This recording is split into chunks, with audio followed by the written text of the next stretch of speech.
Good morning, good afternoon, or good evening, wherever you are in the parts of the world. My name is Raymond, aka Array of Sunshine 21. It is season three of Array of Sunshine here on Twitch. So good to see you guys here.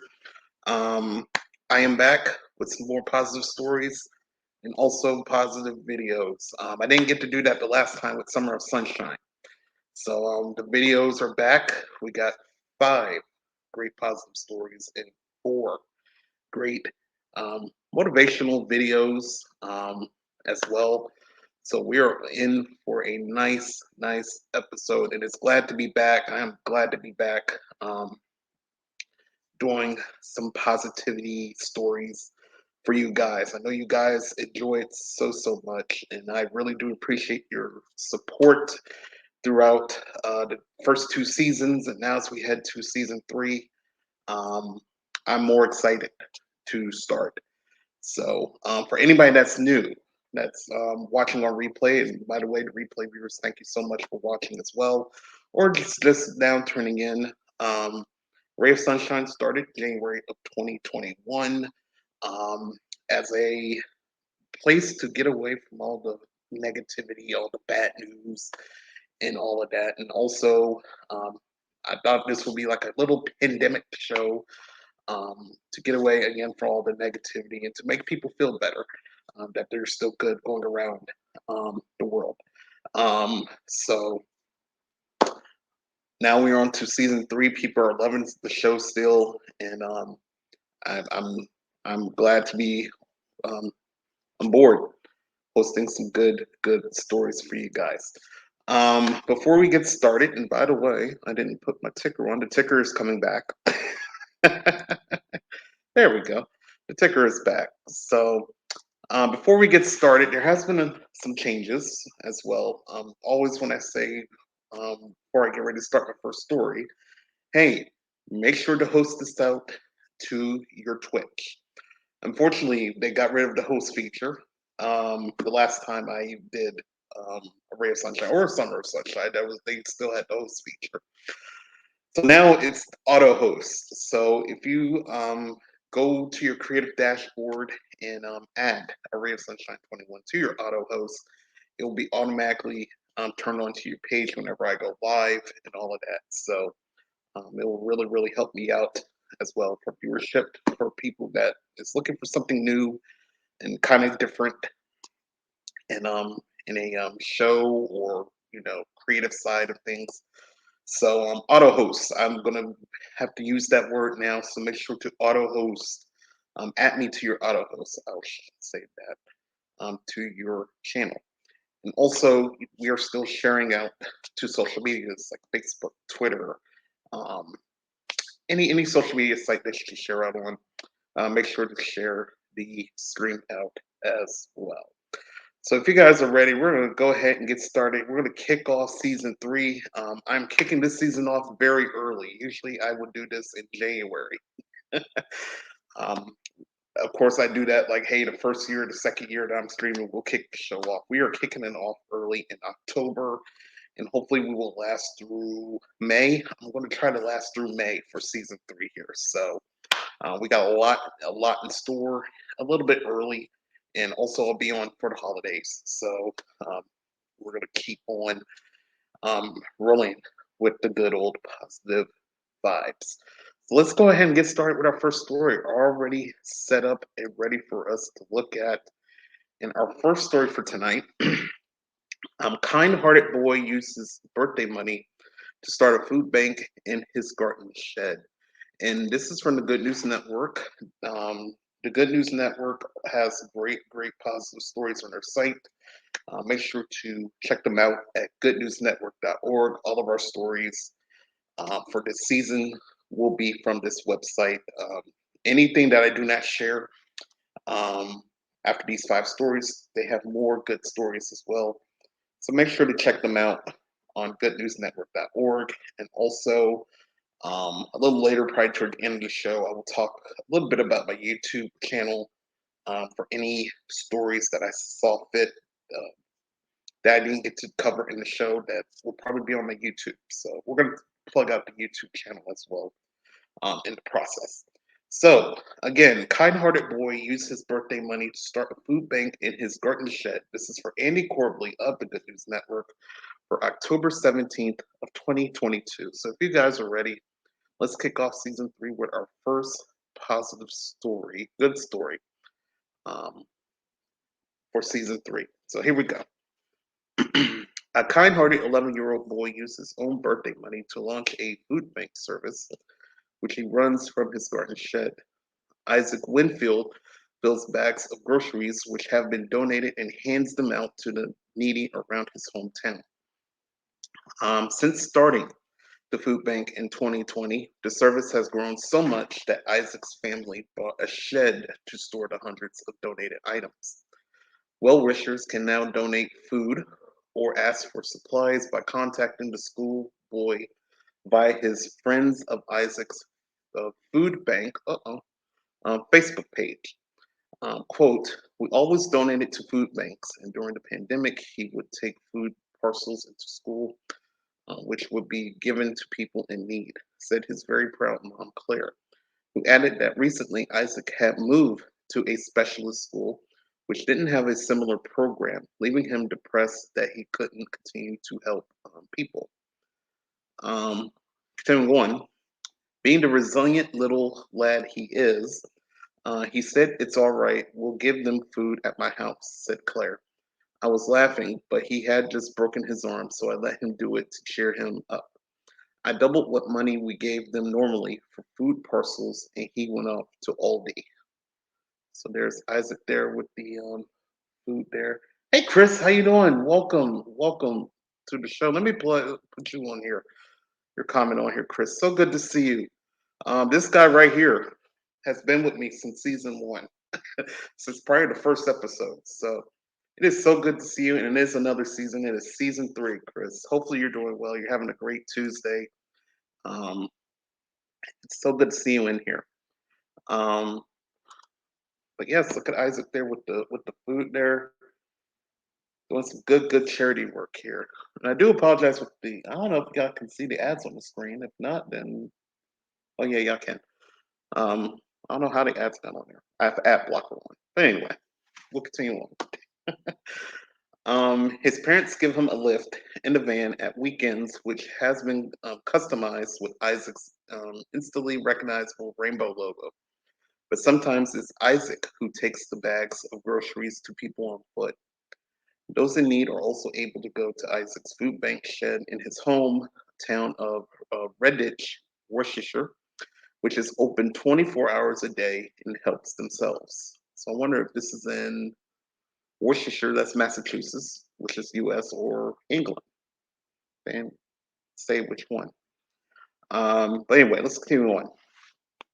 Quote, with a little bit of help, he put all the food he bought in a little greenhouse with some lights and started offering it from there. Claire remembers. Someone spotted it and put it on one of those Facebook community sites, and it went mad. The greenhouse lasted 4 weeks before I had to go and get a shed because we ran out of room.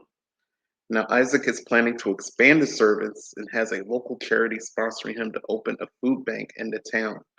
He has attracted the help of big sponsors like Morrison's and a local charity called Building Bridges to keep his food bank operational. Okay, so this is the food bank, I assume. Oh, it's the UK. I see the plates there. So it's in the UK. So this is Isaac's house where he's doing the charity there. Um, Continuing on, YouTuber Mark McCann donated the aforementioned van, fully taxed and insured, to help get the food bank mobile. Quote, we have the big shed on the driveway and operations will continue from the house. Luckily, we have a big driveway. Isaac was born with a rare chromosome disease, and the food bank has helped massively with his confidence as he can't read or write. Quote, for his 11th birthday, he just wanted food bank donations, and the shed was absolutely rammed, said Claire. He just wanted to get as many donations in as possible to help as many people as he can. Isaac has now been nominated for a local business award and hopes to open his second food bank in the town next month. That is incredible. Very, very incredible. Just helping people out. And he's 11 years old, if I'm not or for his 11th birthday. So 10, but a 10-year-old saying, "Hey, people need help. They need food." Um, and the times we have with inflation and all of that, I'm pretty sure, and especially in England, where they have a lot of high prices going on right now with food and gas and all of that, pretty sure they would definitely use the service um, for the food to help them out and any other items they need for their homes. So kudos to Isaac. Kudos to him. That's awesome what he's doing over there in Worcestershire, England. So, kind-hearted boy used his birthday money to start a food bank in his garden shed. By the way, his birthday money.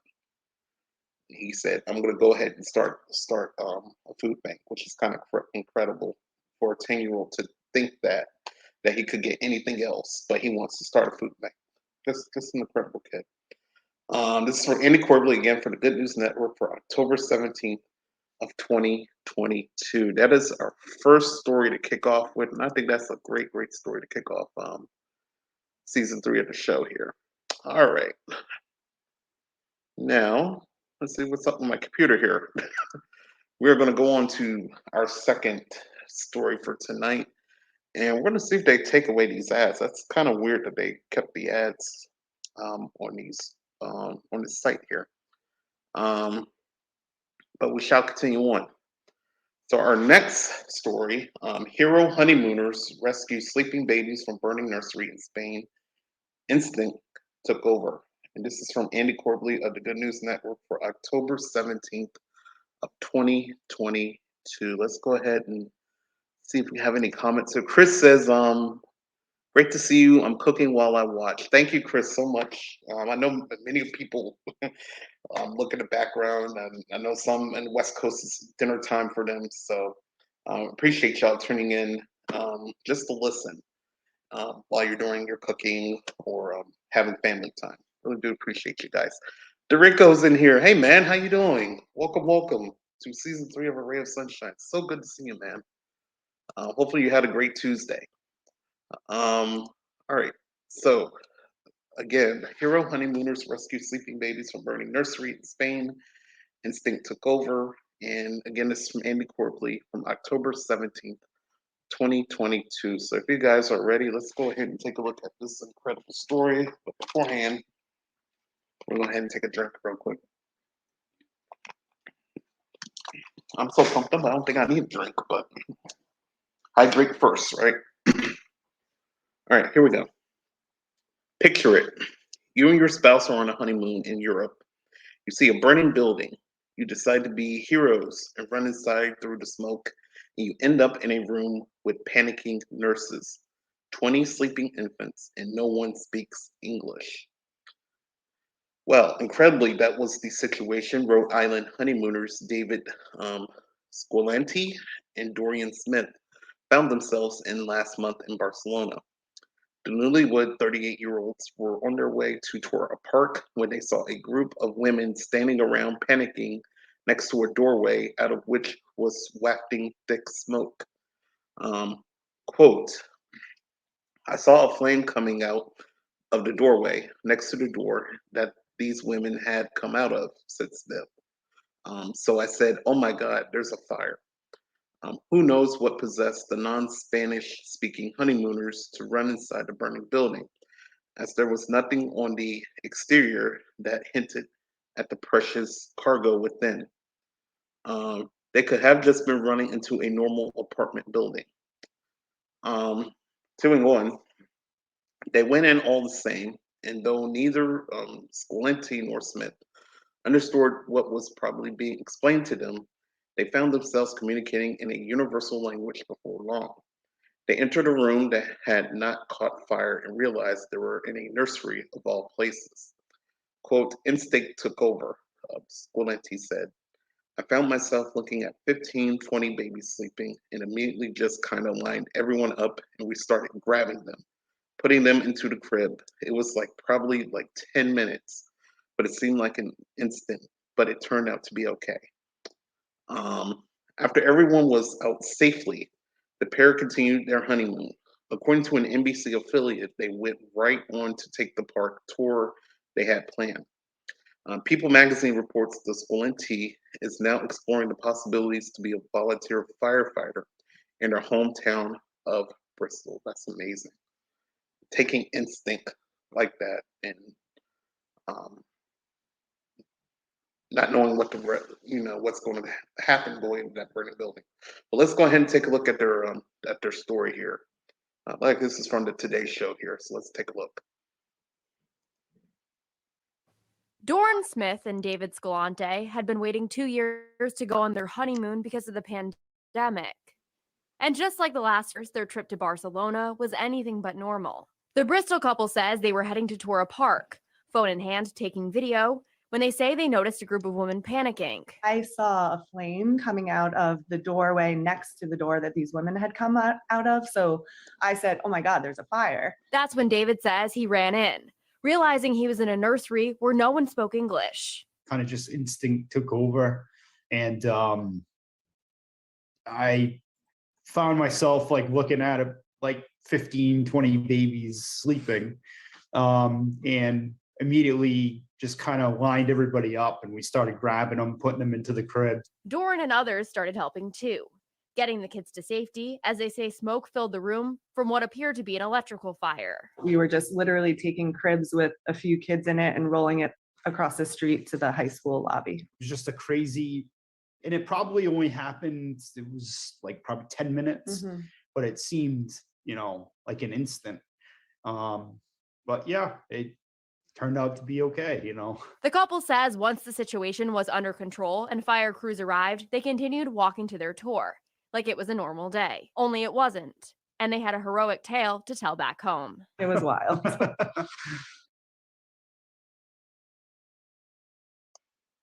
All right, so there was thanks for watching our YouTube right channel. there. There's Find your Oroka favorite right recipes. As we say hello to Frank. Hopefully, Frank, you are doing good. Happy Tuesday. I know we talked a bit today. I'll get to Frank's story in a minute once I conclude with this. But kudos to them for going in again, a burning building. Never know. I guess they're trying to see if everybody has left and all that, and then just to discover that you're in a nursery with 20 babies still in there. Luckily, there was no fire near them, and they could take them out of that nursery before the fire comes into that nursery. That's very incredible and very courageous of this couple, and probably something they will remember, definitely remember, for their first honeymoon there over there in Spain. So kudos to them again for saving some precious lives, some precious lives. So hero honeymooners rescue sleeping babies from burning nursery in Spain. Instinct took over. And this is from Andy Corbely of the Good News Network for October 17th of 2022. As we will roll on to story number 3 for this evening. Again, only 5 stories tonight. This is story 3. We got 2 more stories before we get to our videos for this evening. So could be kind of a little bit of a 1-hour show tonight. So we'll see how it goes. But a very, very good show to kick off season 3 of A Ray of Sunshine. Our next story, a cute dog walking around golf course has collected 6,000 lost golf balls, which are donated to charities. It is from Andy Corbely of the Good News Network for October 18th of 2022. And we're going to go ahead and get the comments before we start our show here. Because I see a lot, and I know it's Frank. Frank says tomorrow morning live and rant on Santa continues. What? So Frank is going live tomorrow morning, so he shout himself out. I don't mind him shouting himself out. Make sure to follow, give him a follow, give him a watch if you have to go to work tomorrow. Very, very good guy. And also I'm working on emotes with him. for today and also probably tomorrow, depending on what he wants. And he's really liking the emotes, so he's gonna have some emotes of his own soon, spamming in the chats there. Could be a 1 hour show. I don't know. We'll see. And we're caught up. All right. And thank you for giving Chris a shout out there. Yeah, everybody go follow Chris as well. Retro Baker TV. Um, don't know when he will go live again, but he's a great guy. Does 3D models on things, and very, very good guy and a good supporter of Array of Sunshine. So give him a follow as well. All right. So, and you're welcome, Frank. And you're welcome, Chris. And yeah. So, all right. So let's go ahead to story number 3, shall we? And again, a cute dog walking around a golf course has collected 6,000 lost golf balls, which are donated to charities. So if you guys are ready, let's go ahead and kick off story number 3. Kind of a cute dog there. Kind of a cute dog there, collected golf balls, and let's see how this is going to charity. Here we go. An eagle-eyed pooch has become an expert at finding lost golf balls in London.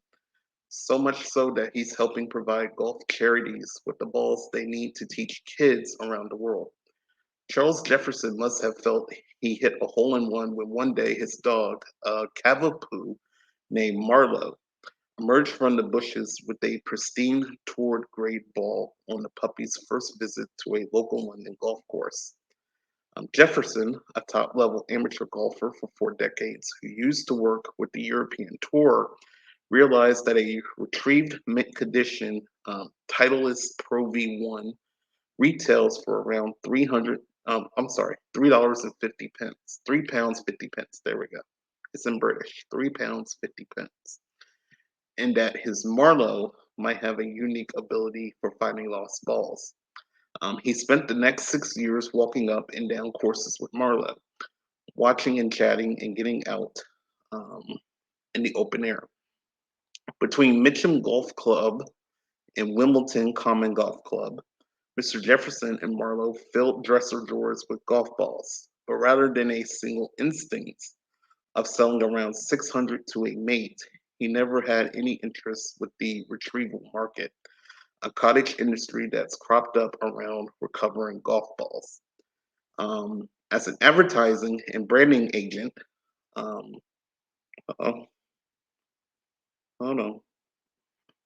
There we go.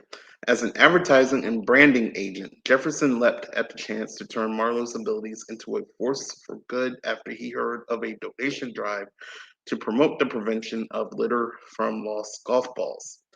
The DP World Tour was seeing if they could fill a 20-foot long shipping container with secondhand tour grade balls, with the intention of then sending them to Kenya's Junior Golf Foundation, the South African Disabled Golf Association, the European Disabled Golf Association, the UAE's Chicks with Sticks, and India's Golf Foundation. CNN estimates that 300 million golf balls gets lost every year, and the United Arabs Emirates DP World Tour hope to encourage shooters to recover at least a tiny fraction of those for charities. As Jefferson's agency was helping with the branding, all eyes in the department turned onto him. He promptly dumped 600 more of Marlowe's finds in the container to make an admirable dent in its 200,000 capacity. That's incredible. And those golf balls are going to great organizations. So let's go ahead and meet Marlowe and see him collect some golf balls. So let's go ahead and look at the video here. Well, we've had Marlowe for 6 years, and I think I sort of got bored of walking around Tooting Common, Tooting back on pavements, and I've been a golf. Sorry, that's weirdly skipped ahead there. All right, here we go.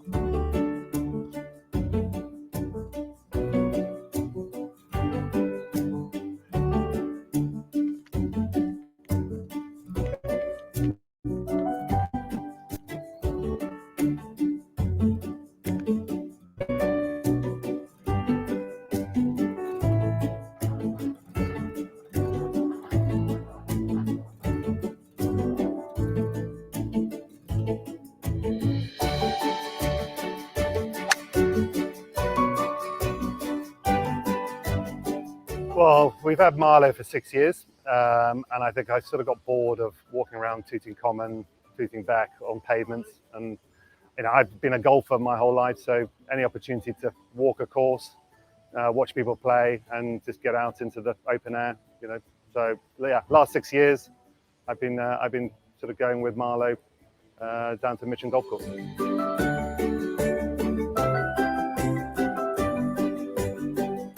Well, the first time we went down to Mitcham, he went into a bush and came out with the Titleist Pro V1, and I thought, this is a miracle.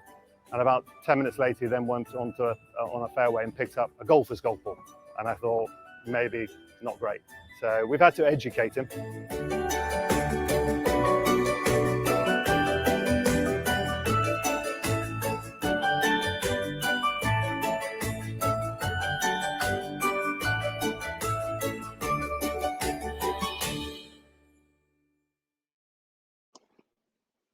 So that was Marlow there, and saw Marlow there getting the golf balls there. But again, amazing numbers. He's picking up all these golf balls, and again, they're going to great charities. Some for disabled golfers, or probably countries that can't, access good golf balls. So, really good thing they're doing with the golf balls, and that he's just not keeping them; he's sending them away to good causes. So, Marlow, keep up good work collecting the golf balls, and I'm pretty sure he really enjoys it as well. So, Cute Dog walking around golf course has collected 6,000 lost golf balls. That's a tongue twister.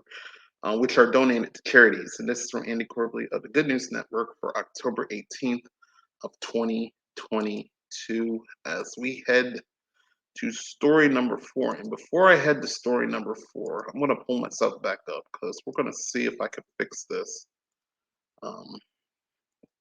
See what's going on with these ad blocker here. Okay, it says I'm blocking ads, but it's not really, it's blocking ads. So let me try to do something. All right. See if we do a little reset, and let's see if that will work. All right, so we're going to head off to story number 4 here.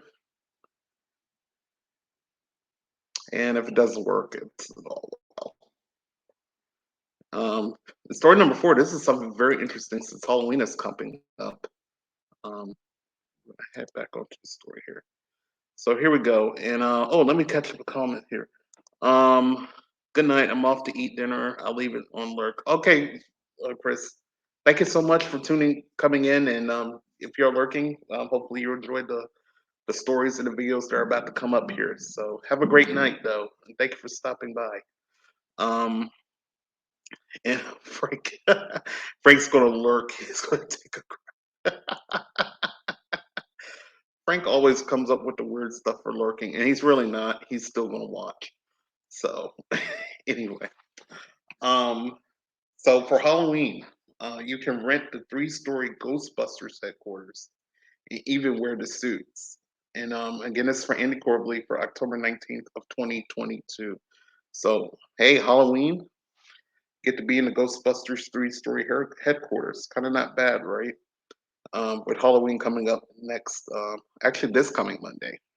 Sorry, we already passed Monday, so this coming Monday coming up. So let's go ahead and take a look at this story and see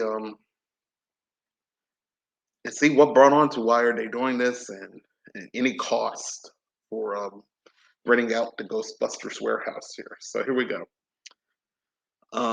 There's something strange in the neighborhood, and it's up for rent. Sony and vacation rental company Bacchus are taking bids for the holiday rental of a fully furnished, fully functional, and fully frightful Ghostbusters headquarters. A group of friends can win a 3-night stay at a recreation of the building set used in the famous 1984 movie in Portland, Oregon.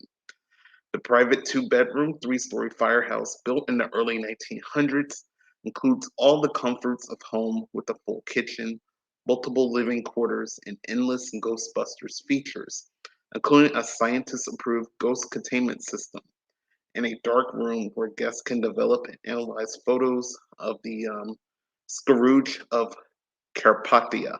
Hope I said that right. Um, the beds are freshly made. The ectoplasm has been expertly cleaned up, and the pantry is stocked with Stay Puffed marshmallows and cheesy crackers, as long as Slimer doesn't get to them first. Quote, we're dedicated to the details, and this Ghostbusters firehouse in Portland is no exception. Allison Laurie, CMO of Vasquez, told CNN. Among those details are perfect replicas of the flight suits worn by the Ghostbusters to take all possible Instagrammable experiences to the next level. Um, it's designed to be enjoyed by Ghostbusters superfans and travelers with a sense of 80s nostalgia alike, says Lowry. So there is part of the Ghostbusters warehouse right there. Looks kind of nice. I would spend my Halloween right here. I would. So that's one of the rooms. Oh, these are the suits, by the way. Nice on that end. So I wonder if it's rented out just for Halloween. Do they take the suits home or probably not? I guess they keep the suits. I guess they keep the suits in the building. But anyway, let's continue on. All of Egon's essentials, including smoking ghost traps, a PKE meter, proton packs, Aurora video analyzer, and even an ecto containment unit are available throughout the firehouse, so guests have everything they need to send ghosts back to their place of origin or the nearest convenient parallel dimension. Visit the Vasca.com listing on October 21st, so that passed about 4 days ago, at 10 a.m. Pacific for the chance to experience the Ghostbusters Firehouse in Portland for a nightly rate of $19.84 plus local taxes and fees in honor of the year the first movie was released. That's not a bad price. $19.84 a night. That's not bad at all. Think about all the other hotel prices that are going up. And I think they can stay there, can they? I think you can stay there. So I don't know if it's renting. I think it's renting out though. Yeah, you can rent it. Yeah. I don't know about staying, but you can rent it out. But for $19.84 a night, that's kind of not bad. Not a bad price to go there for your Halloween adventures there. So if you're interested to go to Portland, it could be sold out though. I don't know if I can look at the website real quick. Let's go look at the website before we go on to our last readable story for today. Let's see. It won't show it on your screen, but I can look it up real quick and see if they got any openings. So actually, you can stay there.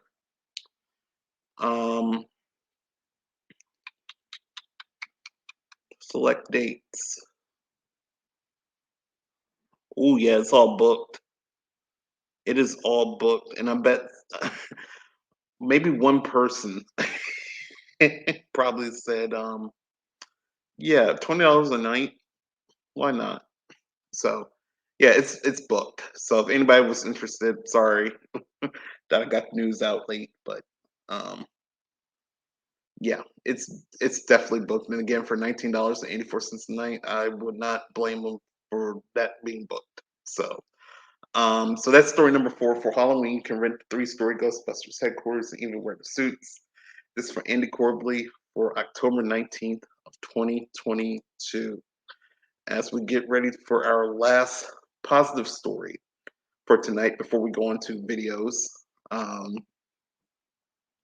Our title of our last story is a towering statue unveiled in London to honor a national hero you've probably never heard of. This is from Andy Corbley of the Good News Network for October 21st of 2022. So we're going to get to learn someone new if you have not heard of this person. Francis asks Santa. Santa can't help with the bookings on that one. Chris says that would be sweet. It would be sweet if it wasn't booked there. Hey Tim, how you doing, man? How you doing? Top of the season to you, good sir. Well, thank you so much, and happy anniversary. Tim and his wife are celebrating a 2-year wedding anniversary today, so make sure to say congratulations. So it's so good to see you in here, Tim. Thank you for stopping by for season 3 of A Ray of Sunshine. And by the way, let's go ahead and put a plug because I can't put the ad up yet. I have to wait till the end after I get through all my stories, but I definitely sure can put a plug on here. So check out the Mental Health Hour with Tim and Gemma. And you know what? I'm gonna wait till the end to discuss the topic. But Wednesday nights, tomorrow night, 6 p.m. Eastern, 3 p.m. Pacific, here on Twitch. Make sure to follow Tim's channel. Tim's in here. Click on his link, follow him. And tomorrow night, make sure to check out the Mental Health Hour. Great, great show. And I'm part of the Mental Health Hour team. So I'm glad to be able to help out as best as I can for the show. But a great show. Make sure to give Tim a follow. So, but thank you for coming in here, Tim. And what does Frank say? Santa couldn't. I'm not saying the word, but Santa couldn't give me a bike when I was 5. Again, Frank, you were on Santa's naughty list.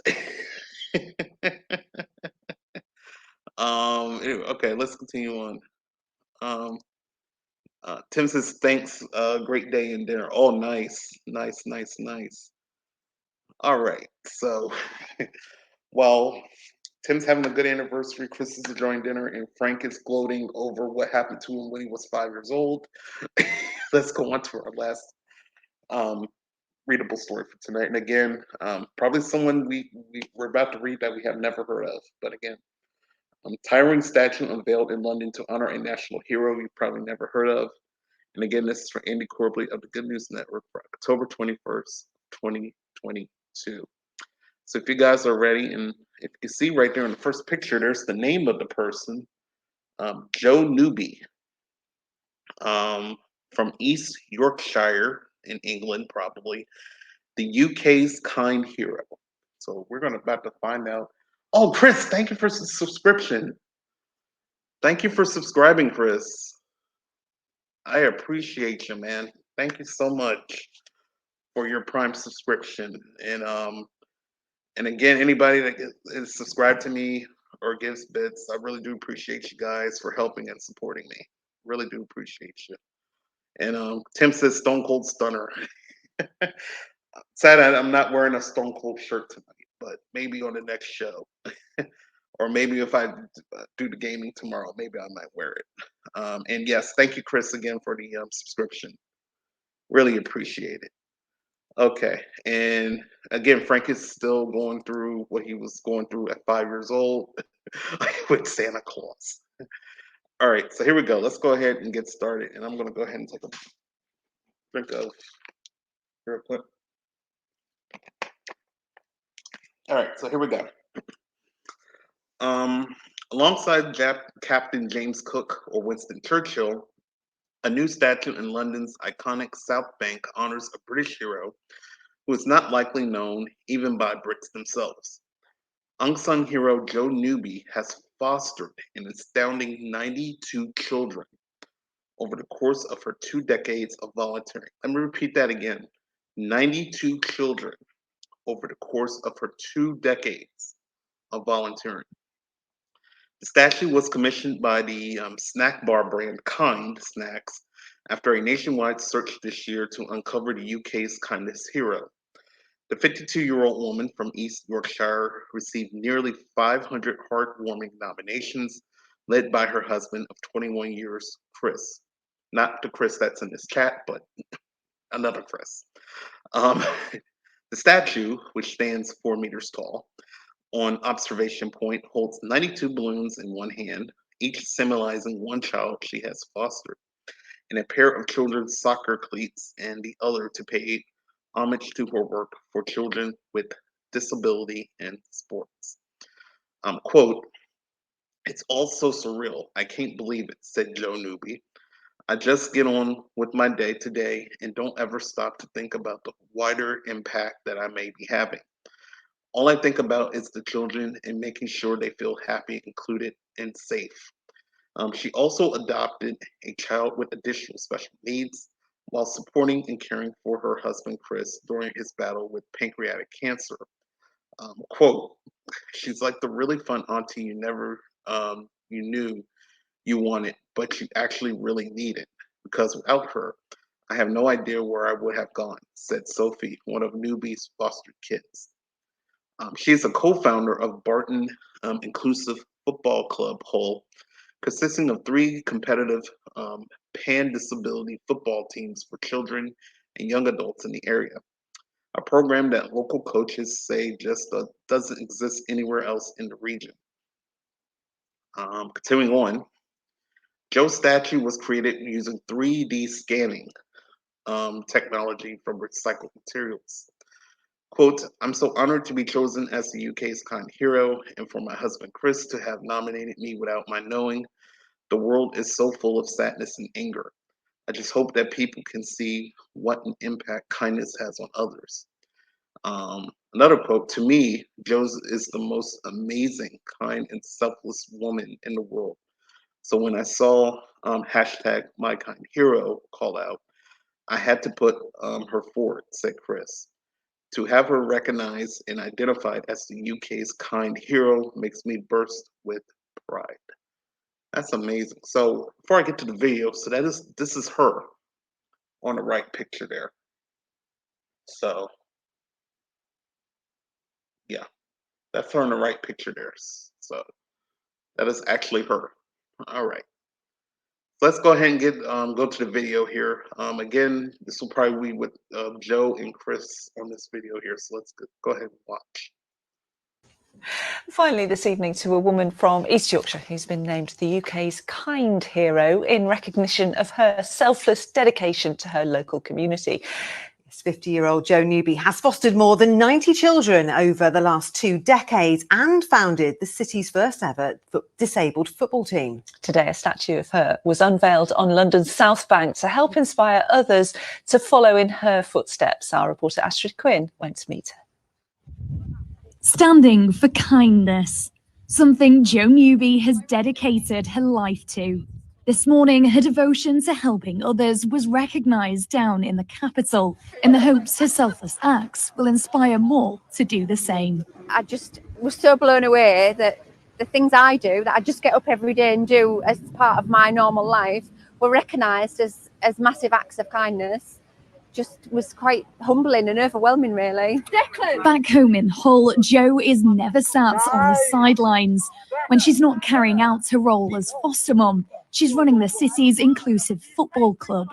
The very reason husband Chris decided to nominate her for the award. I saw this competition on Facebook, so I thought I wanted to get some recognition for everything she does for not just us and my family, but for the 92 children, foster children we've had. There isn't a better advocate. She's so kind, she'll do anything for anyone. Dedicating the last 18 years to being a foster mum, Joe has taken care of more than 90 children. Something former foster child Sophie says she's eternally grateful for. She's like the really fun auntie you never knew you wanted, but you actually really needed.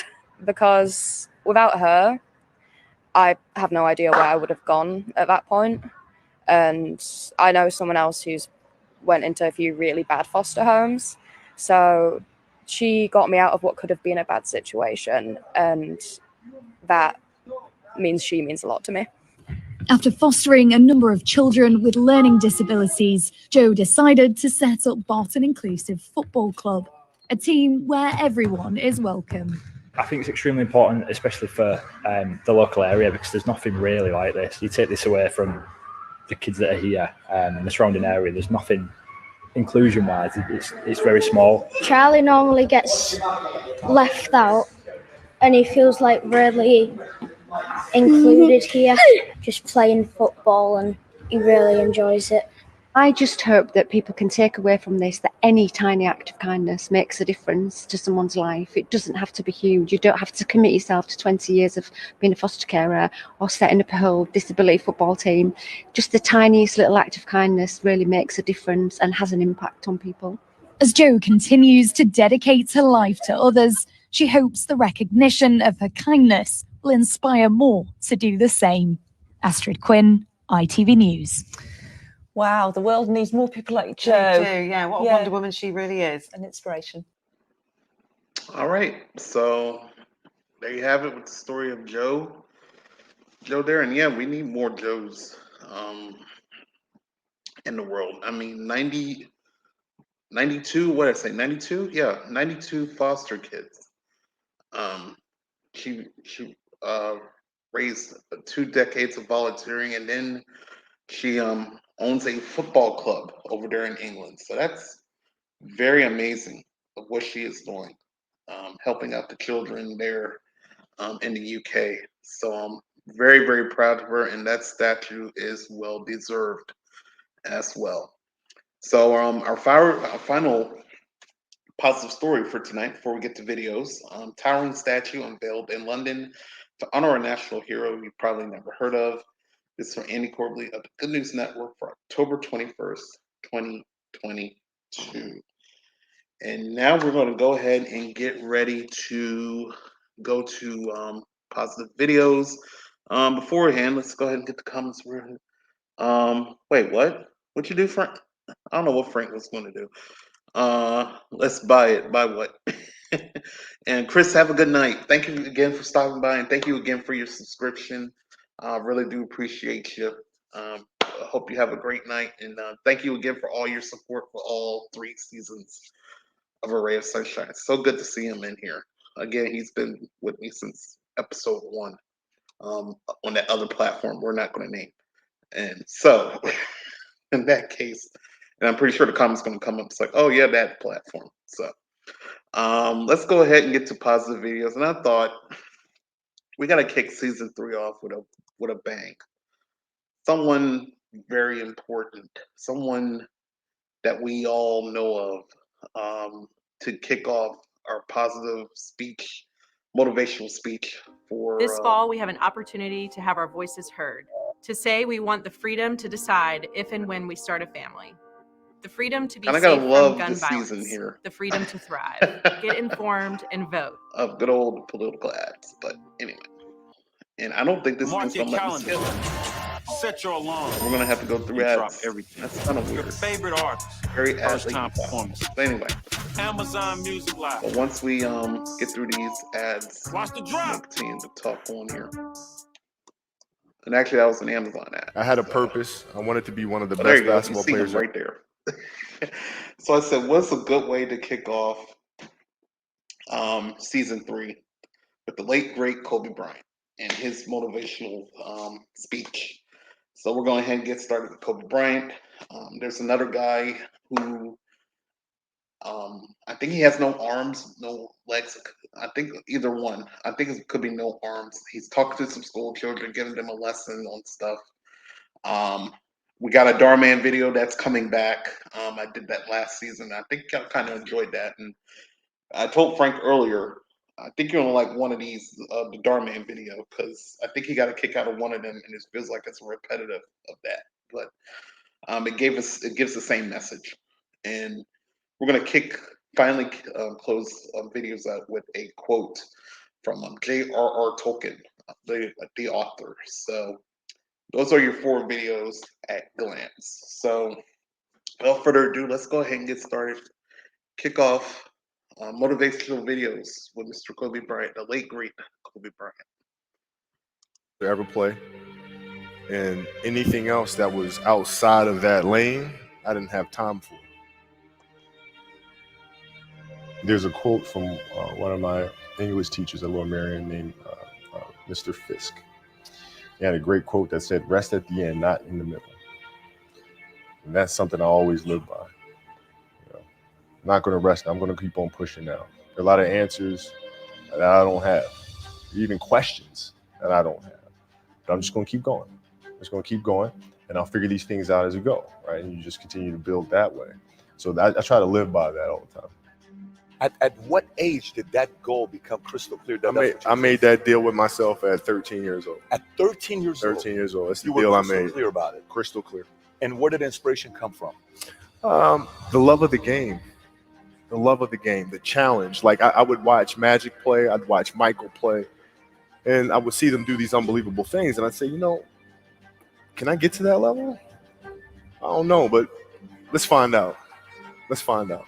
And so that curiosity to see where I could push this thing led me down that path, I think. I had a summer where I played basketball when I was like 10 or 11 years old. And here I come playing, and I don't score 1 point the entire summer. Not a free throw, nothing, not a lucky shot, not a breakaway layup, 0 points. And I remember crying about it and being upset about it. My father just gave me a hug and said, listen, whether you score 0 or score 60, I'm going to love you no matter what. Wow. Now, that is the most important thing that you can say to a child. Because from there, I was like, okay, that gives me all the confidence in the world to fail. I have the security there. But to hell with that, I'm scoring 60. And from there, I just went to work. I stayed with it. I kept practicing. I think that's when the idea of understanding a long-term view became important. Because I wasn't going to catch these kids in a week. I wasn't going to catch them in a year. Right. So that's when I sat down and said, okay, this is going to take some thought. All right. What do I want to work on first? All right. Shooting. All right. Let's knock this out. Let's focus on this. Half a year, 6 months, do nothing but shoot. Right. After that, all right, creating your own shot. When you focus. So I started creating a menu of things. When I came back the next summer, I was a little bit better. I scored. Yeah. It wasn't much, Right. but I scored. This is 12, 13. 12, 13. And then 14 came around, back half of 13, 14 years old. And then I was just killing everyone. And it happened in 2 years. And I wasn't expecting it to happen in 2 years, but it did, because what I had to do was work on the basics and the fundamentals.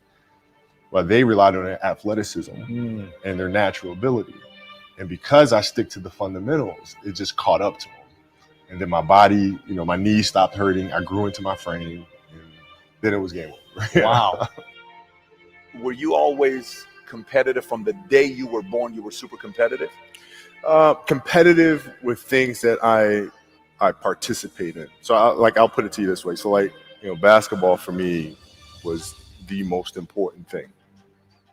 So everything I saw, whether it was TV shows, whether it was books I read, people I talked to, everything was done to try to learn how to become a better basketball player. Everything. And so when you have that point of view, then literally the world becomes your library to help you to become better at your craft. So at 13 years old, I had a kill list. And so, they used to do these rankings, it was Street and Smith basketball rankings. And I was nowhere to be found because I was like 6'4", scrawny, like 160 pounds soaking wet. So I was like 57 on the list. And so I will look at 56, 55, all the way up to number 1, who these players are, what club teams they played for. So when we go on an AAU travel circuit, I got to hunt them down, right? And so that became my mission in high school, is to check off every other person, all those 56 other names, hunt them down and knock them down. So when we played at 13, I would size you up and see what your strengths and weaknesses are. How do you approach the game? Are you silly about it? Are you goofy about it? Are you good at it just because you're bigger and stronger than everybody else, right? Or is there actually thought and skill that you put into it, right? And when I'd play to my weaknesses. I always work on the things during those games that I was weak at. Left hand, pull-up jump shot, post game, right? So I have a strategy. What was really your work ethic like, and for how long did you stay disciplined? Well, I mean, every day. Since 20 years, it was an everyday process and trying to figure out strengths and weaknesses. For example, jumping ability. Now, my vertical was a 40, it wasn't a 46 or 40, 45. My hands are big, but they're not massive, right? So you got to figure out ways to strengthen them so your hands are strong enough to be able to palm a ball and do the things that you need to do. Quickness, I was quick, but not insanely quick. I was fast, but not ridiculously fast, right? So I had to rely on skill a lot more. I had to rely on angles a lot more. I had to study the game a lot more. And but I enjoyed it though. So like from the time I can remember when I started watching the game, I studied the game and it just never changed. What does losing feel like to you? It's exciting. Why is it exciting? Because it means you have different ways to get better. There's certain things that you can figure out that you can take advantage of, right? Certain weaknesses that were exposed that you need to shore up, right? So it was exciting. I mean, it sucks to lose, right? But the hardest thing is to face that stuff. That's a really, really tough challenge. How did you get mentally and emotionally so strong where it doesn't bother you? Well, you got to look at the reality of the situation. Like for me, it's not, you kind of got to get over yourself, right? And then after that, it's okay, well, why did those air balls happen? Got it. I didn't have the legs. So you look at the shot, every shot was online. Every shot was online, but every shot was short, right? I got to get stronger. I got to train differently. The weight training program that I'm doing, I got to tailor it for an 82-game season so that when the playoffs come around, my legs are stronger and that ball gets there. So I look at it with rationale and say, okay, well, the reason why I shot air balls is because my legs aren't there. I go, well, next year they'll be there. You have to do the hard stuff and watch that game and study that game to not make those mistakes over and over again just because you weren't brave enough to face it. So you got to deal with it. You got to deal with it. Face it, learn from it. You don't want to have that feeling again, do you? Right? So you got to really study it, face it. And not to say you'll win the next time you face it, but at least you'll give yourself a better chance. Yeah. It's an obsessiveness that comes along with it. You want things to be as perfect as they can be, understanding that nothing is ever perfect. But the challenge is try to get them as perfect as they can be. And what can you do? It's in your control. So control what you can. You have this mindset, but how did you develop that? I don't know if that's what you call the Mamba mindset, but how did you develop that? And when did it start? It started in middle school and high school. Because a lot of the kids that I was playing against were inner city kids. Yeah. And so they're looking at me as if, okay, this kid's soft. They felt like they could try to be physical or try to intimidate me and do all this other stuff, which they couldn't, right? But now I'm saying, okay, well, you're trying to attack me. How am I going to attack you? How can I mentally figure out ways to break you down? How can I show you that, no, I have the edge, right? And so that's when it first started for me, is figuring out how to get the upper hand on an opponent that way. And what would you do to mentally break people down then? One of the things I would do is while everybody would be at the cafeteria work, eating and doing all sort of stuff, I just go back to the gym. And so that was my way of showing them, yeah, I may be from the suburbs, but you're not going to outwork me. Wow. Like I see a lot of players take vacations with other players that are close friends.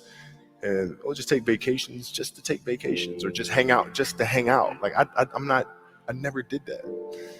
Why not though? Why didn't you do that? Well, because when I retire, I didn't want to have to say, I wish I would have done more. I don't want that. I played games with the flu. I played games with 102-degree fever, man. We had a game against Toronto in 2000. And Vince was tearing the league up. My back was jacked. So I would be in the layup line like, okay, there's a lot of days where, you can rest and recover. Today ain't one of them. Your back can bother you any other day. That ain't bothering me today. He gonna have to see me today. You're playing against the Golden State Warriors. Score is 107-109. You guys are close to getting into the playoffs. You know exactly what happens in the game. You go up, you're about to take your shot, and then all of a sudden, boom, Achilles happens, right? Friend of mine, Nima, he is here just to listen to you. He played ball. And he told me, he says, Patrick, I don't think you understand. He says, when I tore my Achilles in high school, he says, 4 friends of mine dragged me to my hospital. I was crying from there straight to the hospital. He says, I have no clue how the hell this guy did it. He went and hit the free throws, and then you walked off the stage. How the hell do you tolerate that kind of pain? I use this. I tell this example and I think this is the best way to explain it. You have a hamstring injury, you pull your hamstring really, really badly, you can barely walk, right? Let alone play anything. You're at home, all of a sudden a fire breaks out in the home. Right? Your kids are upstairs, wife is wherever she may be, going down. I'm willing to bet that you're going to forget about your hamstring. You're going to sprint upstairs. You're going to grab your kids. Make sure your wife's good. You're getting out of that house. And the reason is because the lives of your family are more important than the injury of your hamstring. And so when the game is more important than the injury itself, you don't feel that injury. Not at that time. When in the trainer's room, my kids are in there, and they're looking at you and stuff, and I'm looking at them, and I'm like, it's all right. Dad's gonna be all right. It'll be fine. It'll be all right. It'll be all right. It'll be all right. As a parent, you gotta set the example. You gotta set the example. This is another obstacle. This obstacle cannot define me. It's not gonna cripple me. It's not gonna be responsible for me stepping away for the game that I love. I'm gonna step away on my own terms. And that's when the decision was made that, I'm doing it. You got to lead by example. As parents, you got to lead by example. If you want your kids to do whatever it is they want to accomplish in life, you have to show them. You got to show them. The definition of greatness is to inspire the people next to you. I think that's what greatness is or should be. It's not something that lives and dies with one person. It's how can you inspire a person to then in turn inspire another person that then inspires another person. And that's how you create something that I think lasts forever. Yeah. And I think that's our challenge as people is to figure out how our story can impact others and motivate them in a way to create their own greatness. All right, guys. So, excuse me, how about a good way to kick off the positive video segment for season 3? Kobe Bryant, the late great Kobe Bryant, talking about the game of basketball and also family life, personal life, as well. This is an amazing, amazing guy, and truly missed. And like Tim said earlier, a legend, a really true legend of the game. So I thought that was a great way to kick off the positive video section there of the story. And then I love all these nice comments. I remember Kobe did say something about the fever and all of that. MJ won the finals with a fever. He did. He really did. Frank says Bob Gainey won the Stanley Cup with 2 broken hips. Did not know that. That's something new. So Frank says next. Frank says Kurt Angle won a gold medal with a broken, well, he says freaking neck, but that's true too. So what's this? Stone Cold beat Owen Hart with a broken neck. Okay, we're gonna continue on. Edge beats Kurt Angle in a hair verse. Okay, anyway. So anyway, which he did, and that's why Kurt is bald right now. So we gotta get the picture, but same time, a true ambassador to the basketball game. He has that mindset. He keeps that mindset going. Even he said, "Hey, when they lose the glasses." I knew you were gonna do that, Frank. Anyway, hopefully I don't mess up the video next. But what I'm about to say. Even he said when he loses, he appreciates the loss because that gets him motivated to do more. So, and improve his game. So, again, talked about the game, talked about family. He respects family. Of course, we see him as a good, respectful family man. So, a good video to kick off season 3 with Kobe Bryant. So, all right. So we're gonna go on to our next one. Frankie, I have lost my glasses long enough. Probably after I start the video, I'll lose them again. This one I have to read his name, Nick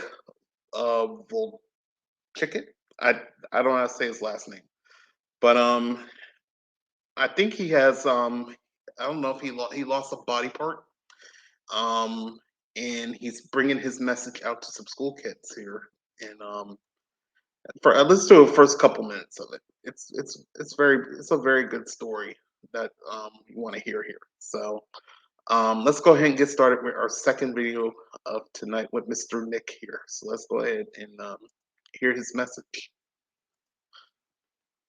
Up in life, it actually sort of matters to people how you look.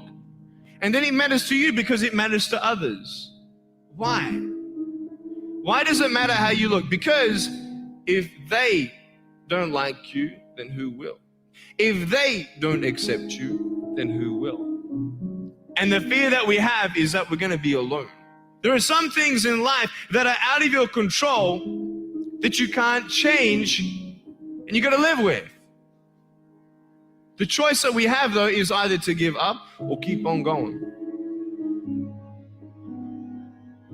I want to ask you, what are you going to believe? Are you going to believe in yourself? Are you going to believe everybody else's judgment on you? Are you going to believe people when they say that you're a failure? No one really likes you. No one really cares about you. It's the fact that people put you down. People don't even look you in the eye. I was actually born in Australia in 1982. And my mum was actually a nurse, so she knew all about pregnancy and delivery, and she was actually in charge of the birth suite of hospitals in Australia. But when she was pregnant with her firstborn, me, they were so excited every time they did an ultrasound. Oh my gosh, they didn't even check that I had arms and legs or not. And so when I actually was born, that's when the room went quiet. And they took me away quickly. And my mom's like, what's going on? And my dad, he walks out of the room, what's going on? He says, my son, he has no arm.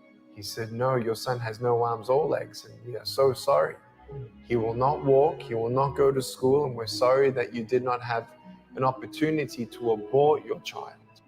And so my dad and mom, they consolidated, they obviously wept. And then my dad wanted to say to the doctors, I want to go see him, because they wouldn't let my mum see me at that time. He unwrapped me and he said, he's beautiful. And so I had a loving home from the day one. My parents, they loved me, they encouraged me, they believed in me. They told me every day that I'm beautiful the way that I am. And when I asked them what happened, why was I born this way? They said, well, we don't know why, but there's a greater purpose. And it was so hard, man. I thought to myself, what kind of purpose do I have to live? I mean, are you just here to live to die? I mean, is there not a purpose for me? Is there not a purpose in life? So many people came up to me and said, Nick, I don't have a purpose. I don't know what to do in my life. If you went through your life full of pain, full of tears, and at the end of your life, you actually saved somebody's life, is your life worth living? Is the pain worth someone's life? If you could actually save somebody, can you imagine? If you actually saw somebody nearly get run over a car, you dive and get them out of the way of the car, for instance, an example, would that be worth living? You save somebody's life. Let's say that you have a problem in your life and you want to give up now. Imagine if someone 10 years older who's gone through the exact same thing that you have actually got through it and came to you and said, you know what? I know how it feels. I've been there. I've been going through what you're going through now, but I'm still here. Would that not encourage you? Could that possibly save your life? Yes. Is that not a purpose worth living for? And that's why I believe in you, because that is the greatest purpose. It's to love. I love people because there is freedom and power in loving people. You have a choice every day you come to school to either tease somebody, gossip about somebody, or you can go up to them and encourage them. You can go up to somebody and say, hey, you're looking good today. When you ask them how you're doing and they say okay, and you know they're not okay, you can say, no, really, how are you doing? Someone only takes 2 or 3 seconds to tell you something negative, but then you need to understand, what am I going to do? Am I going to let that echo in my mind and start believing that echo? Or am I going to say, no, I'm not defined by how I look. I can't do this, but I can still do that. And so that's the battle in the mind that I feel like everyone goes through, whether you have arms and legs or not. Some of us are disabled with a crippling self-esteem. It's not about how weird or different or unique we are. It's about who we are on the inside. It's not about the skin. It's the uniqueness and different person I am and what I can offer. And when you judge someone by the cover and you don't open the book, you miss out on a good friendship. And so I was dealing with bullying, and bullying has always been around. You know, when you have a disease that has one door into the room, only so much of the disease can come into the room. Now with social media, there are 8 times more doors to come in, culturally more acceptable. Media makes that even more acceptable. It's just how it's always been. Bullying is rampant. And in America, I've been able to speak in front of 3 million teenagers. And we've actually done in front of 290 schools anonymous surveys. And I ask them sensitive questions. I get them to bow their head, close their eyes, put their hand in a fist if they say yes to my questions. And the questions include, have you thought of suicide, attempted suicide because of a broken home, or attempted suicide because of bullying at school? Wow. 40% of attempted suicide in America is because of bullying. Loneliness is common to all, and I really felt like I was a burden to my parents. I felt like I'd never get a job, never get married. I thought even if I got married, can't even hold my wife's hand. Even if I had kids, I can't even hold them when they're crying. Today, my sons, if they cry, they hold me. Today, I don't need to hold my wife's hand, I hold her heart. You don't need arms and legs for that. And so because I know that I was on the brink of giving up, and I actually attempted suicide at age 10. Now, bro, I had a loving home. This country doesn't have one. There are 300,000 foster kids looking for a home. There are 100,000 of them looking for adoption. Think of those kids. And we, America, we think of the international missions. We have people in our own backyard who have never experienced love. I tell you, life is interesting. Life's a journey. See this phone here? Let's say that I want to go to the phone, right? And I start from over here. Now, to get to the phone, it's not like I'm going to start meditating and going hum, right, and float across the air, right? It's not going to work. So I have to take one step at a time, one step at a time, one step at a time. You can only take one step at a time. I don't care how big your step is, it's only one step at a time. You can't do 2 steps in one. You take steps in this direction, you take steps in that direction. Sort of get lost along the way, and sometimes you fall down. You might fall down like this. So what do you do when you fall down? Get back up. Everybody knows to get back up, because if I start walking, I'm not going to get anywhere. But I tell you, there are some times in life where you fall down and you feel like you don't have the strength to get back up. Do you think you have hope? Because I tell you, I'm down here, face down, and I have no arms, no legs. It should be impossible for me to get back up, but it's not. You see, I will try 100 times to get up, and if I fail 100 times, if I fail and I give up, do you think that I'm ever going to get up? No. But if I fail, I try again and again and again. For as long as I try, there's always that chance of getting up.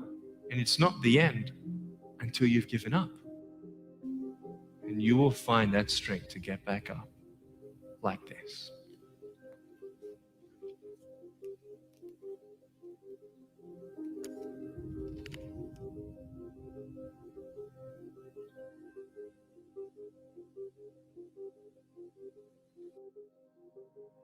I don't like the word failure or success as much as valleys and mountains. After every mountain peak, there's another valley. You keep on going from success to success. I'm a spiritual man. And so apart from prayer and believing that God gives me faith and purpose and help, I actually ritually write out the things that I'm still thankful for. Believing in heaven and having forgiveness and peace with your creator God is the most important thing. Money comes and goes. Because I've been faced with so many obstacles, I don't see obstacles as barriers. I see obstacles as opportunities.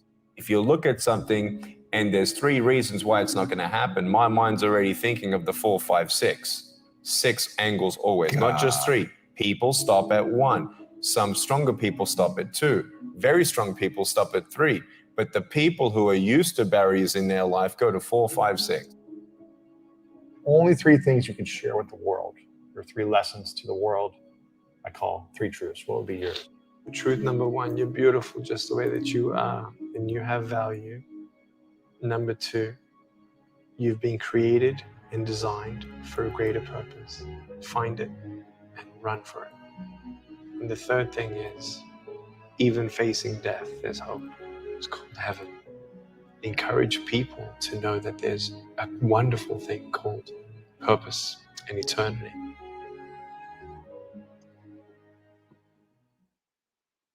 All right, so that was Mr. Nick there, Nick V. Wow, an amazing story that he put for the school kids, but for us to listen to. You know, I thought he was born without.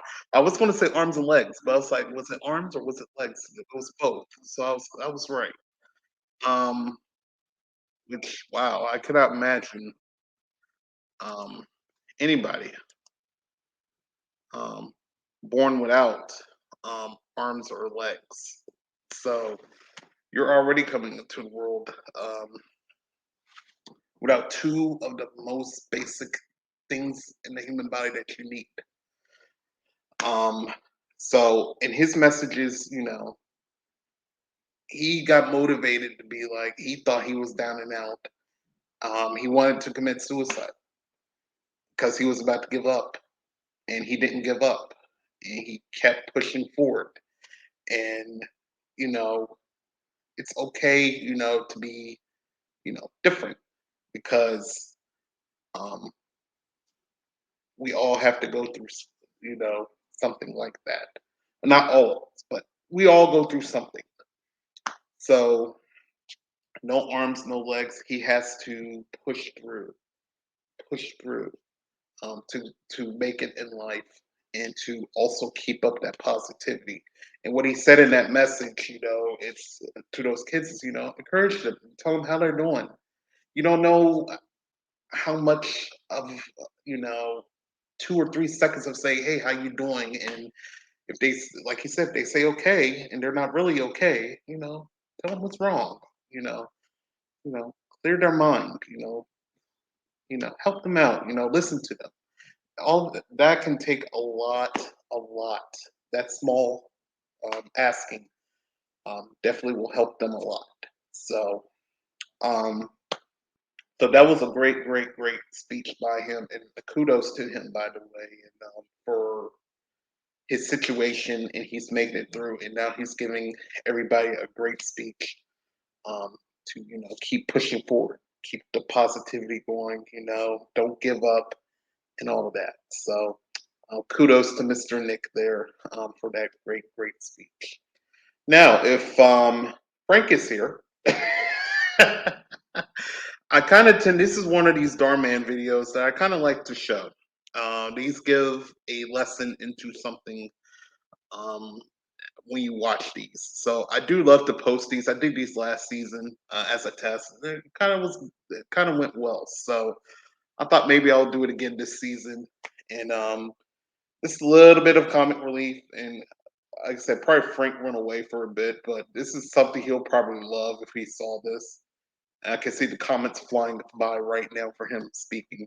But let's go ahead and take a look at this random situation.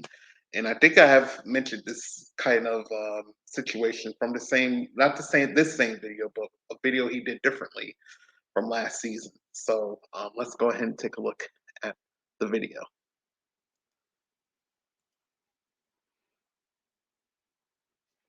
Oh, come on, mouse. Here we go. Joy, wake up,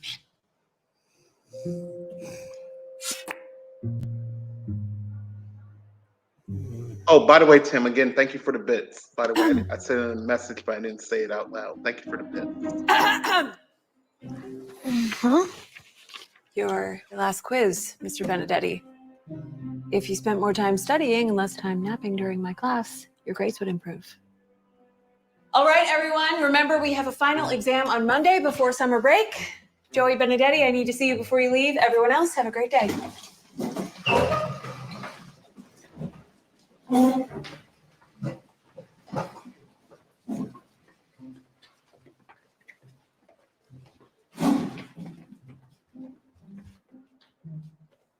I'm sorry I fell asleep. It won't happen again. You said that the last few times. I'm concerned that you're falling behind, Joey. This last quiz, your homework assignments. You're not where you need to be to move on to Algebra 1 next year. If you don't get an A on the final, then you're gonna have to go to summer school and try again. I'm not taking this class over. It's bad enough the first time around. Hey, lots of kids love my class. Only the nerdy ones. I'm sorry, but it's true. Here's the thing, Joey. I know that you're smart, but judging from your work, you seem to take a lot of shortcuts. My grandma used to say, if you cut corners, then you'll just keep going in circles. Well, since your grandma said it, it must be true. I'm serious, Joey. If you want to pass my class, then I suggest you get a tutor. Here's the name of someone who I recommend. She can help you with your final, but you have to start right away. All right, don't worry, Miss Amelia. That won't be a problem. It's up to you if you don't want to go to summer school.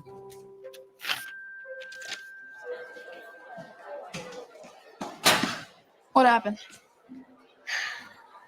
Miss Malia is gonna fail me if I don't get an A on the final. She wants me to see some tutor. So you're not going to Kim's party because you have to study? I wasn't planning on going alone, but I guess I don't really have a choice. Molly's gonna be there and I want to talk to her.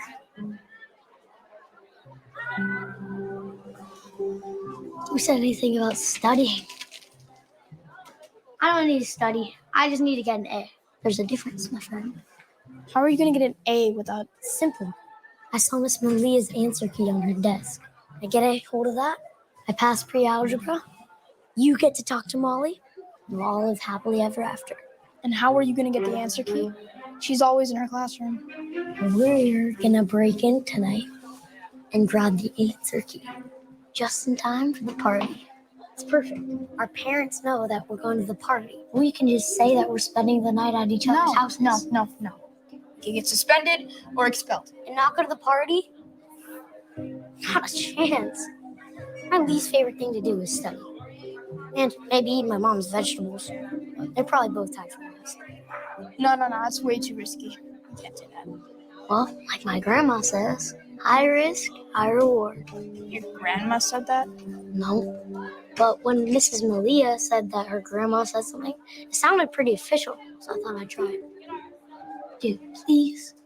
If I fail, we can't hang this summer. Do you really want that? Come on, for your best friend. Fine. Please. Fine. As long as it's in and out, you owe me one. Yes! Have any bright ideas on how we're going to pull this off? I'm one step ahead of you.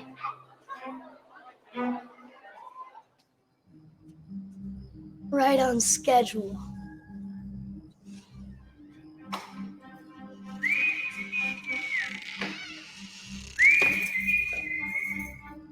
Quick, let's go before anyone sees us.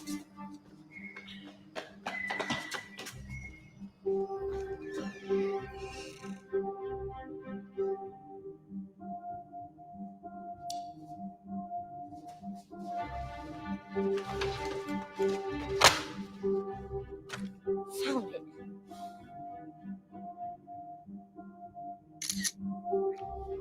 We can celebrate. We get to the party. Let's go.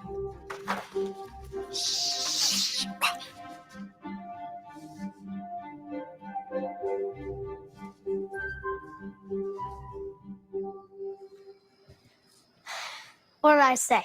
High risk, high reward. That was too easy. I think we may have a problem. What problem? What the heck? The janitor probably put that there. Okay, what are we gonna do now? I have an idea. What? You try the doors through that exit, I'll try the doors through the cafeteria. Okay.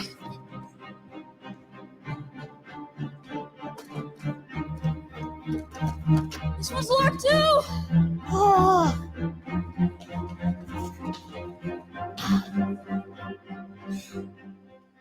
What do we do? Give me a minute to think. We can call for help. Then people know that we snuck in. Do you want to break out through a window? Dude, the alarm will go off and the cops will be called genius. Don't act like you're so smart. You're the reason we're in this situation. I never should have listened to you. You know, we're stuck here. Unless you magically find a way to pick a lock. Well, that's it. Oh my gosh, what if Mrs. Malia left a few bobby pins in her office?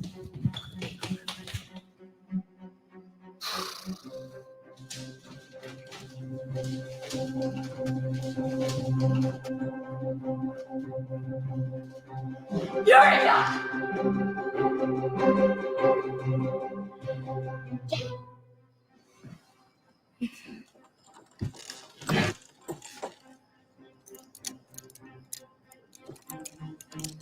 Twist it. Ham. Oh, I could have sworn that would have worked. Gosh, they make it look so easy on TV. Yeah, everything on TV's real, right?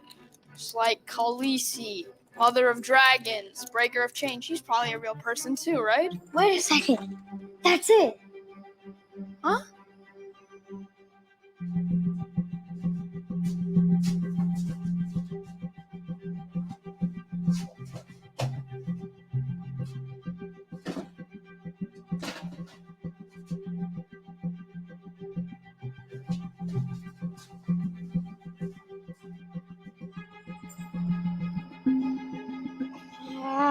Work with me! Hey, come on, just let me try it.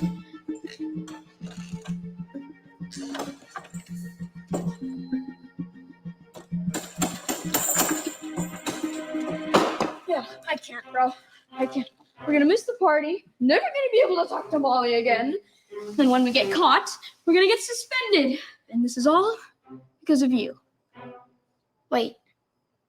I have an idea. No, you don't. I'm not listening to your ideas anymore, okay? They suck. But I have one. All right, come follow me.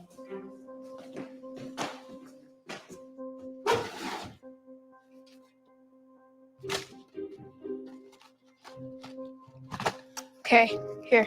This is all the light you should need. What? I'm going up there? I thought you were going up there. Me?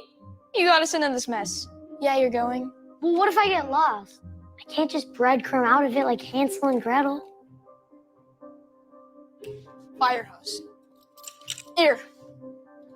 You tie this around you. Okay.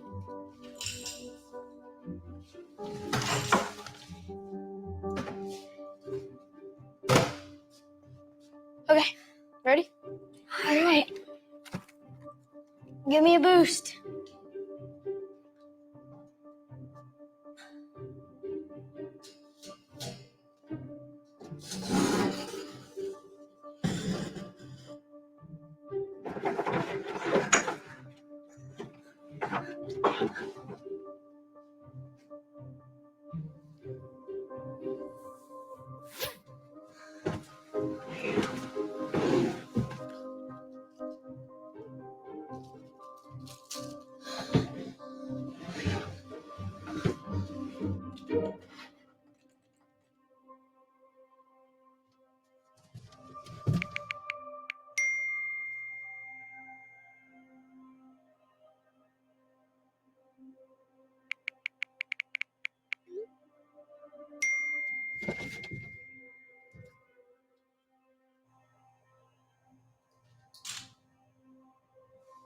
Someone there?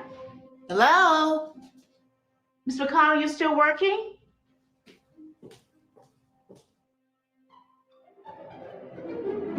Spider!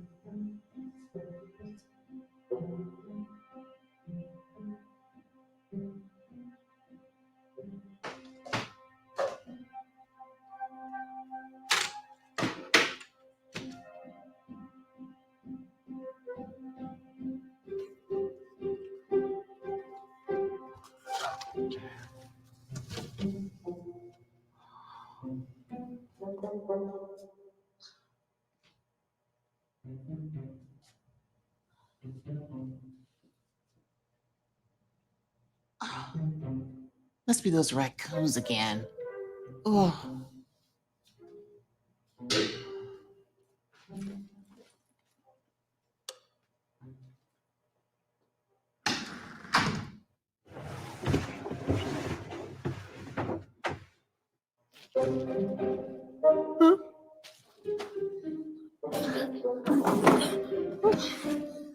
What happened? I almost got eaten by a spider. That's what happened. What's all this? I was hungry.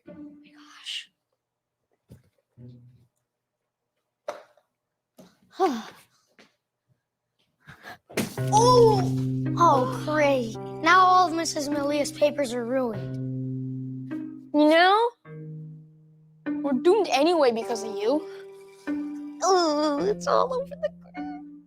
Come on, let's go to the teacher's lounge. There's probably some paper towels there. Okay. Well, we officially missed the party, and my only chance to talk to Molly. Wonder what she's doing right now. We've got other things to worry about. Being stuck in school until 3 p.m. is hard enough. But all night too? This is horrible. Think we should accept our fate and call for help? No. There has to be something we haven't thought of. No, I don't think so. Because my grandma used to say, the answer you're looking for is usually right in front of you. Wait, you're stealing my lines now? No, my grandma actually used to say that. She'd go, hey, Sammy boy, if you ever lost, just remember that the answer is always right in front of you.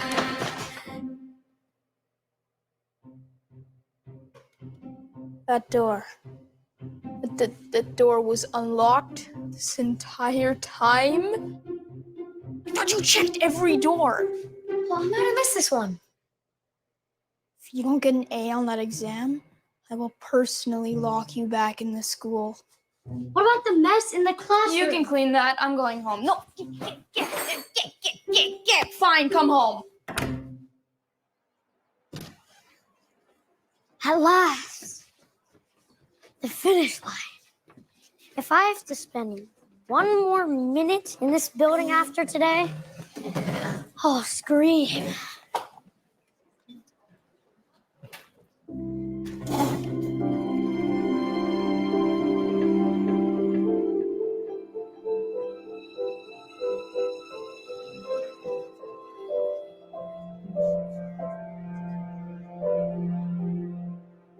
Last day, it's now or never. No, it's not now or never. If you don't, then I'll... No, you put that down. Take that out of your mouth. Something. Just stop it. Put it in. Hey, who did that?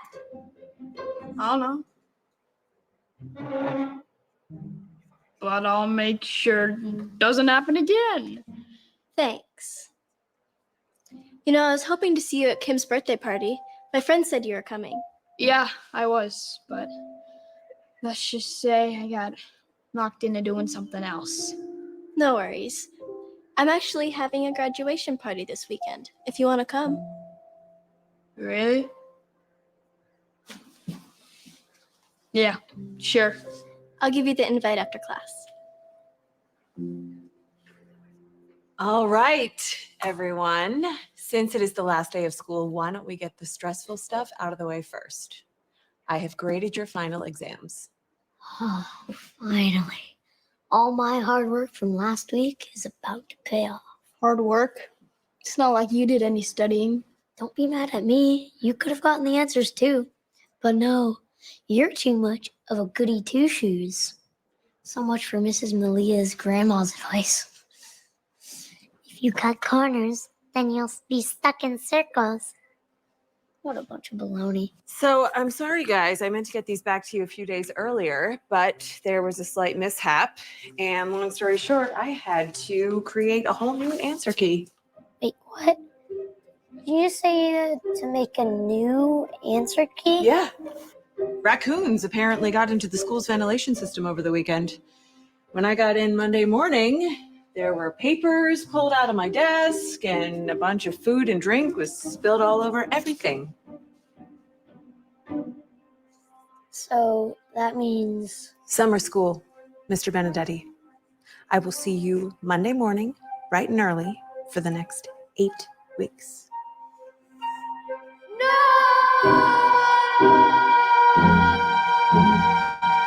Yo, is that Ricky? What's up, Nate the Great? Man. Well, there you have it. So hopefully y'all enjoyed that video there. And pretty much, because I did this last time. Don't cheat. Don't, like I said, don't cut corners on stuff. You will eventually get caught. So, very, very, very good message there. But I found that also as, you know, a little bit of an entertainment aspect, but also with a lesson involved as well. So that's why I kind of do enjoy doing those videos there. And I think that I'm trying to compare it to from last time is there was one with the guy with the driver test, and he thought he could pass it with flying colors with just a car that can do anything like backup or anything, and it doesn't work like that. So always don't cut corners, don't cheat. It's not worth it. So just be true to yourself, study hard, work hard, and all of that, and you will succeed. Okay. Our final video, I did this during Summer of Sunshine this summer, and I thought, let me try this whole quotes thing out. And again, people really enjoyed the quotes. So this is J.R.R. Tolkien. He is an author, and we're going to close out the show with his famous quotes, some good quotes as well. So let's go ahead and take a look at this to close out the season 3 debut of A Ray of Sunshine. So here we go. Gold does not glitter. Not all those who wander are lost. The old that is strong does not wither. Deep roots are not reached by the frost. We don't choose the time that we live in. We can only decide how to live in the times that have chosen us. Being a child and continuing to believe in dreams and fairy tales as an adult is true wisdom. Become even wiser with J.R.R. Tolkien by listening to his best sayings. Faithless is he that says farewell when the road darkens. The world is full enough of hurts and mischances without wars to multiply them. A man that flies from his fear may find that he has only taken a shortcut to meet it. Shortcuts make long delays. Any riddle solved then seems surprisingly easy. Fair speech may hide a foul heart. It is not the strength of the body that counts, but the strength of the spirit. Where there's life, there's hope. Courage is found in unlikely places. Defeat inevitability awaits only those who despair in advance. Thank you, Tim, for the hydrate. I'm going to go get some more to drink. All's well that ends better. There is more good in you than you know. There is no victory without suffering. False hopes are more dangerous than fears. and the most skillful spider allows slack in his web. Even the smallest person can change the course of the future. I'm talking aloud to myself a lot, a habit of the old. They choose the wisest person present to speak to. The wise speak only of what they know. Luck is a tricky thing. Don't tempt it. How do you move on? You move on when your heart finally understands that there is no turning back. You can only come to the morning through the shadows. There are wounds that will never fully heal. If you don't have kids after 30, it means that the message hasn't been sent after all. Children are living messages that we send at a time that we will never be able to see. It is useless to meet revenge with revenge. It will heal nothing.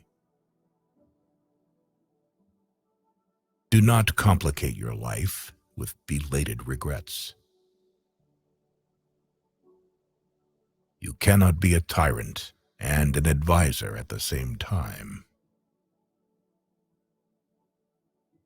Dissolving untimely rumors is always dangerous. They can go to the wrong address.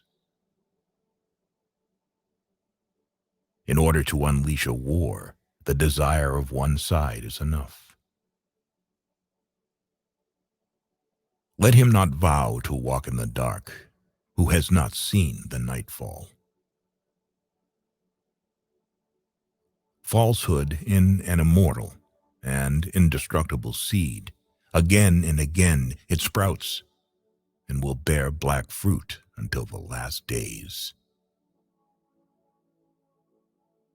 A strange thing about everything good, about the days that you spent pleasantly, is told very quickly, and listening to them is not so interesting. But about the unpleasant, which causes fear or disgust, the stories are long and exciting. The less you show curiosity along the way, the less likely you are to get into trouble. When the wise are powerless, help comes from the weak. Praise from the praiseworthy is beyond all rewards. It is hard to believe that fire burns until you touch it. Oft hope is born when all is forlorn. Pride, in a difficult hour, rejecting both help and advice, is truly senseless and insane. May your courage be a light to you in dark places, when all other lights go out. There is nothing like looking. If you want to find something, you certainly usually find something. If you look, but it is not always quite the something you were after. Evil sets in motion enormous forces with constant success, but only in vain. It only prepares the ground on which unexpected goodness will sprout. All have their worth, and each contributes to the worth of the others. For the small, as well as for the great, there are deeds that they can only do once, and their spirit lives in these deeds. There are some things that it is better to begin than to refuse, even though the end may be dark. Moonlight drowns out all but the brightest stars. If more of us valued food and cheer and song above hoarded gold, it would be a merrier world. Even the very wise cannot see all ends. You should not say, "Do not weep," for not all tears are evil. There is hope, and love will win where armies fail. And if love is powerless, then nothing will win. But why live then? Living by faith includes the call to something greater than cowardly self-preservation. The world is indeed full of dangers, and there is a lot of darkness in it, but a lot of beauty. There is no such place where love would not be overshadowed by grief. But doesn't it only become stronger from this? We have tried to collect J.R.R. Tolkien's quotes that will awaken an inner child and a true miracle believer in you. His quotes illustrate his creative, religious, and inspirational side. Thank you. All right. So that's J.R.R. Tolkien there with his famous quotes there. And as always, I definitely love to, this brings me back to the screen here, to always live in the stream with those quotes. And I feel like it fits right in when I test this out with Summer of Sunshine this summer, that we got through all these stories and all these motivational videos, and it's kind of like, some way it's like a summary or kind of a quick wrap up or something that we all need to hear at the end of the stream to get us off on a good note and also keep us thinking and have some good quotes from great people like Tolkien or Mandela or anybody else that I featured on Summer of Sunshine. So I really do love to end the stream with those quotes, and those are still going to continue to be that way for season 3 of A Ray of Sunshine. And I really do appreciate you guys so much for coming in. I'm wrapping up at almost 2 hours, which is good.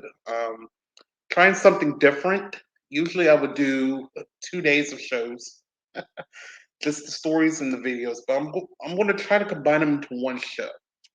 And we'll see how that goes. We might get a little bit of viewer feedback if anybody sees it.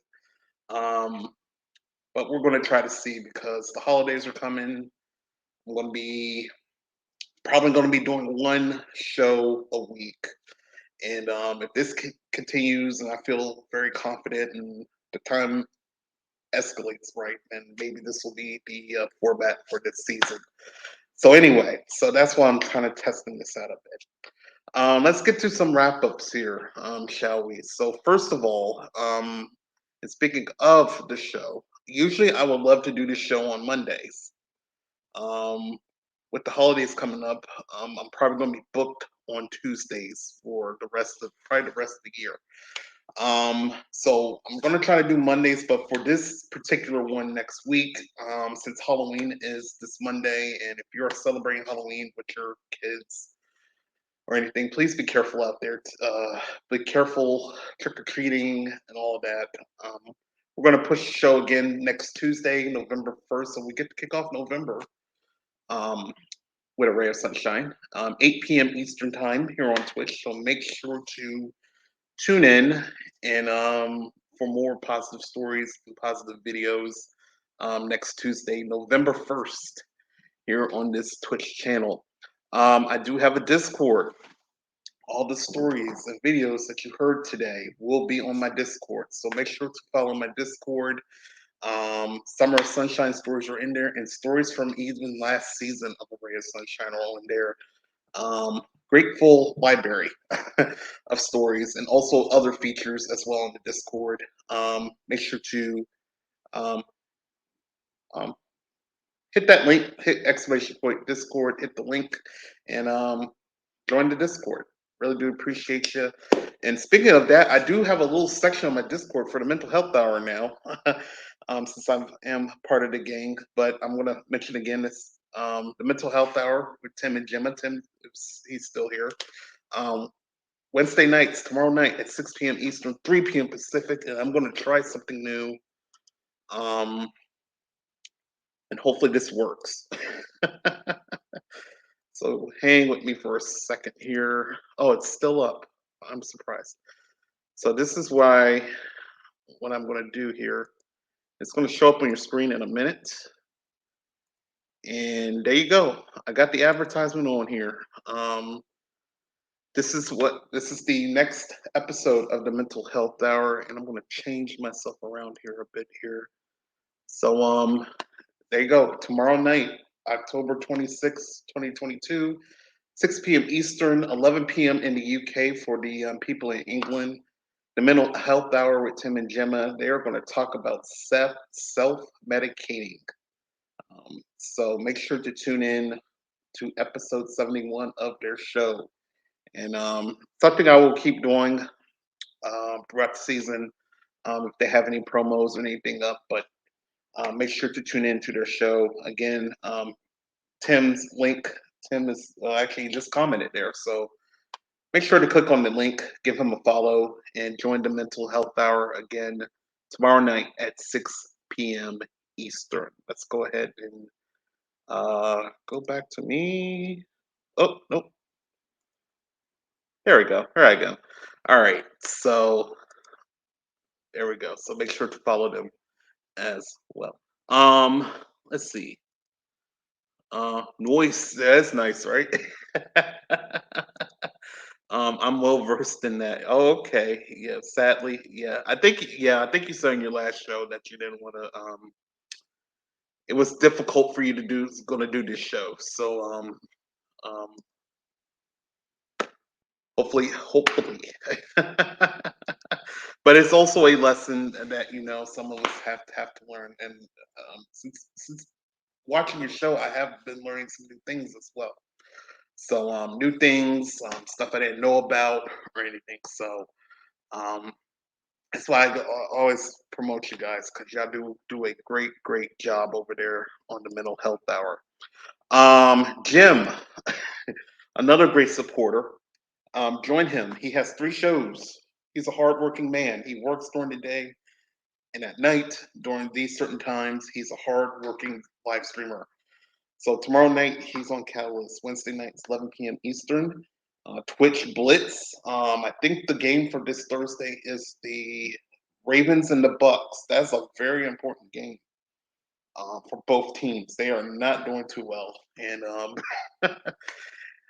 well, I can say for the Ravens, they're leading their division, but again, their record is so a very important game for the Bucks at least. Thursday night, Twitch Blitz. That's after Thursday Night Football, and then he does Saturday Night Trivia, which I need to see the replay because I think he did a TV thing. I need to see his replay. But 10 p.m. Eastern Trivia. He does some great shows. Make sure to give him a follow on Jim in Chicago Land. And I think that's all with promos. So, Tim, thank you so much for coming in. Thank you for the bits. Frank was in here. I thank Frank for his support as always. Crazy guy, but I thank him. And make sure to, if you haven't followed Frank, he will be live streaming tomorrow morning, probably like 8:30 or 9 a.m. Just chatting along. So make sure to give him a follow. Chris was in here, Retro Maker TV. Give him a follow, and I thank him for his subscription on Prime. And I thank you guys again, like I said at the beginning, for all y'all support. For me being here for season 3. I couldn't have done it without y'all, the audience, and I really, from the bottom of my heart, love you guys. So let's see. I'm gonna head over to Beardo and Weirdo. All right, catch you tomorrow. Hopefully, I will. If I don't have nothing booked tomorrow, I will definitely be there, Tim. I hope you have a great night. And you know what? Let's see who's on. Cause let's see who is on right now. I know you said Beardo and Weirdo, but